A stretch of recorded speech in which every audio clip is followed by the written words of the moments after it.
Welcome, everyone. I'm Sue Barber, author, former IT director for a Fortune 500 company, turned executive coach, and this is the Visibility Factor podcast, where we explore how to raise your visibility and play bigger at work and in life. We'll explore key topics and welcome guests that help you shift your thinking about yourself so you can see new possibilities for your leadership. I'm on a mission to create a visibility movement for leaders to show their value and be seen for their true talent. Are you ready to take the next step towards a higher level of visibility for yourself? Let's go. Hello, everyone. Welcome back to the Visibility Factor podcast. This is Sue Barber, your host. Today, we are going to talk about authenticity.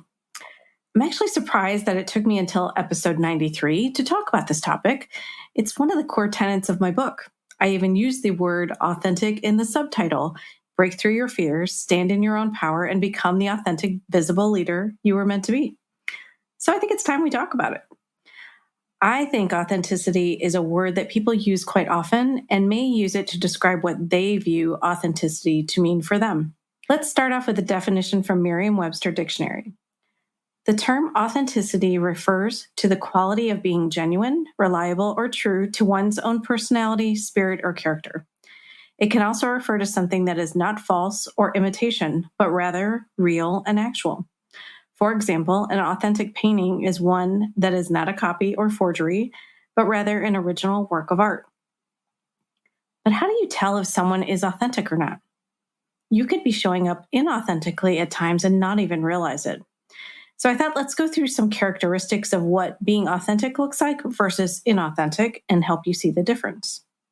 So people who show authentic characteristics have realistic perceptions of reality, accept themselves and others, are thoughtful, express their emotions freely and clearly.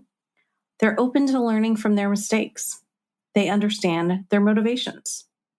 Versus people who are inauthentic, have unrealistic perceptions of reality, look to others to get approval or to feel valued. I definitely used to be that person. Are judgmental of other people, are unable to learn from their mistakes, are unable to express their emotions freely and clearly, and do not understand their motivations. So look at that list of inauthentic characteristics. Do you see yourself in any of those? Have you received feedback that you are doing any of those things? There may be times when you're displaying inauthentic characteristics in certain situations. Is it the situation that's doing that, or are you doing that behavior because of someone who's there in that situation or someone who's showing up in your world that is causing you to feel that way? The key is to be aware of them and ask yourself if that is how you want to be perceived. So now that you know the differences, what will you do to be more authentic going forward? I found a great article called What It Means to Be Truly Authentic in Psychology Today by Dr. Theo Sasides. He talked about the importance of authenticity, and he uses some definitions here that I wanted to share with you too. Authenticity is acting in accordance with one's true self, and being authentic means behaving in congruence with one's values, beliefs, motives, and personality. So what I'm wondering is, can people easily tell if you are being authentic? Sometimes people will talk about it in terms of feelings. I just don't feel like this person's being authentic. They may not be able to tell right away, but will they be looking for signs that your words and your actions are matching? Basically, they want to know if you're being honest and transparent when you talk to them. There will only be trust when they see that these things are aligned over time, and that's what builds stronger relationships. There are other ways that authenticity in a person is also measured. Do you show respect to others when they are in the room or not? Are you gossiping about them with others?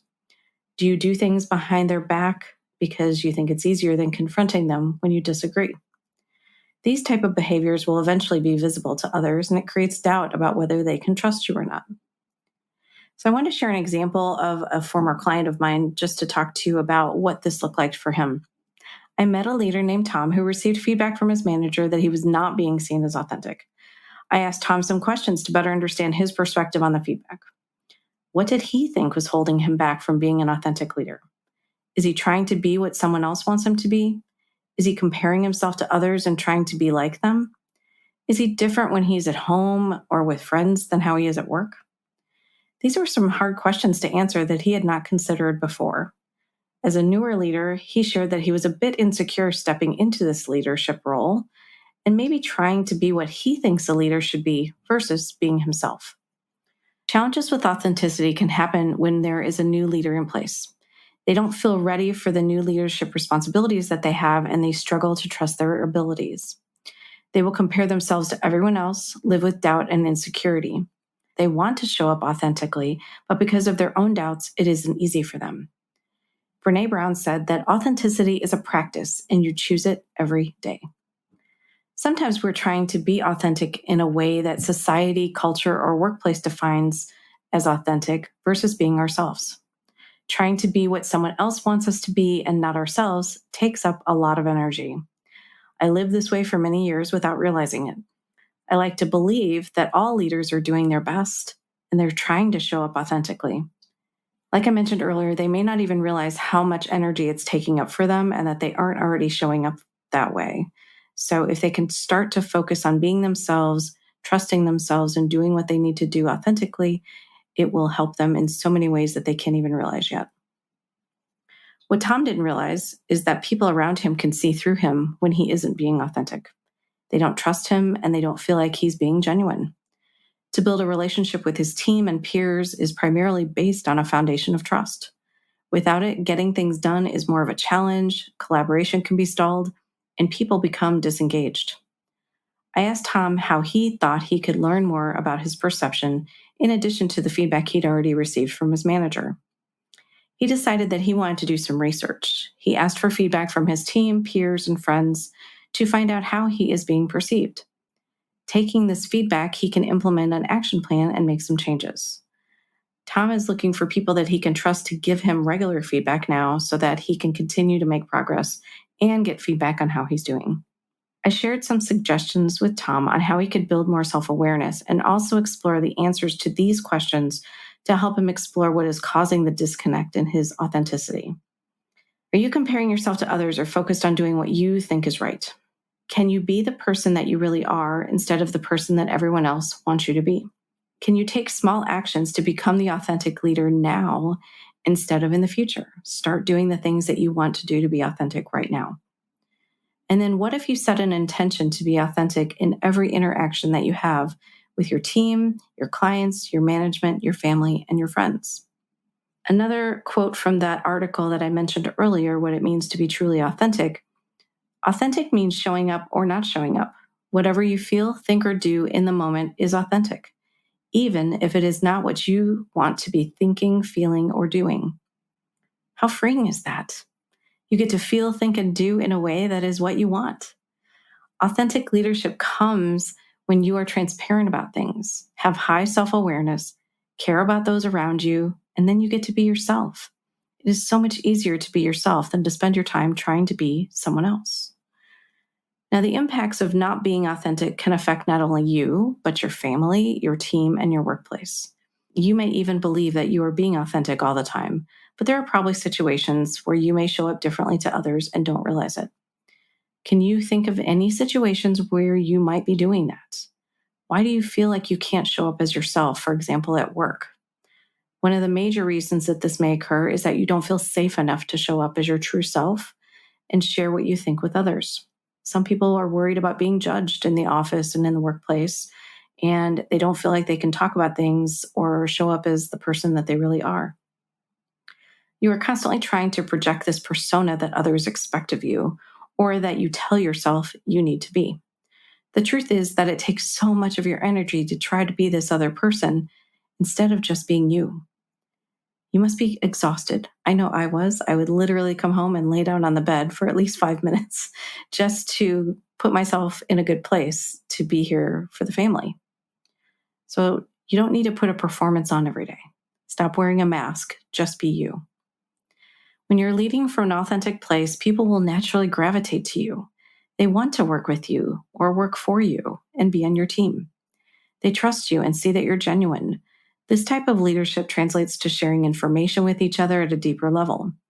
Finding ways to connect with each other beyond a superficial level brings a team closer together and increases their performance to phenomenally higher rates.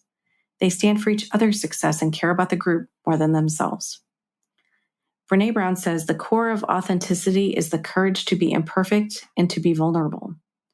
What stories are you telling yourself about the connections you have with people? Do you purposely hold yourself back and only share so much with them? Without realizing it, you may be missing out on letting people see what you're all about. You may be keeping yourself safe and building an invisible wall between yourself and other people. What if you change that by letting yourself be a little more vulnerable so people can actually see the real you? So another quote from this article, what it means to be truly authentic.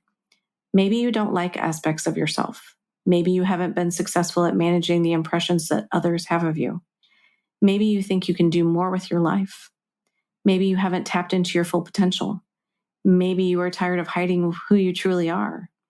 Discovering the underlying cause of feeling inauthentic creates a real path to balance and growth.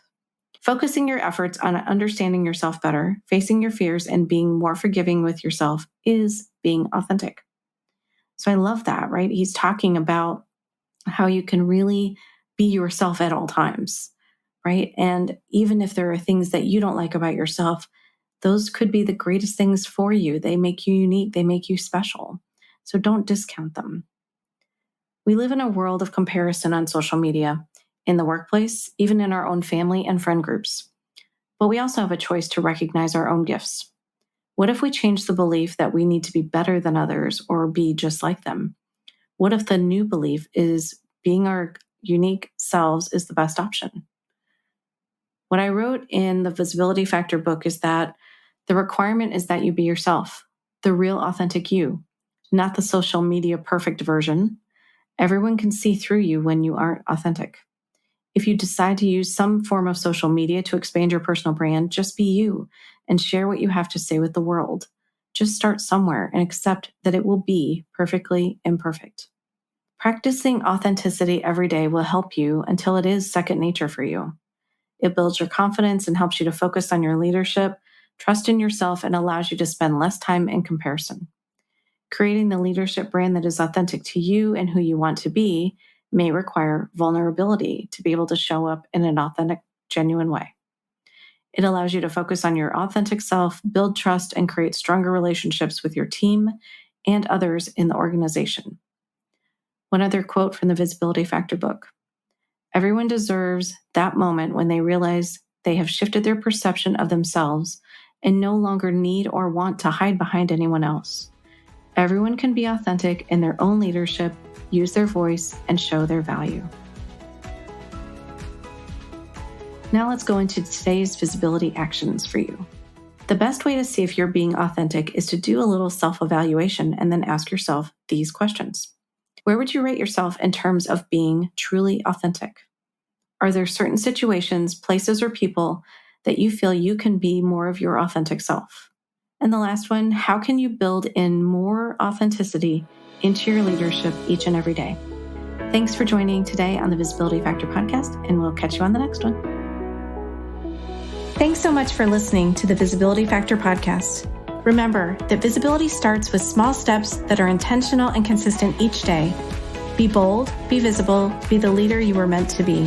Find us and subscribe on Apple Podcasts, Spotify, and wherever else you listen to podcasts. Follow us on all of our social media platforms, which are highlighted in the show notes. Thank you for listening, and we'll see you next time on the Visibility Factor podcast.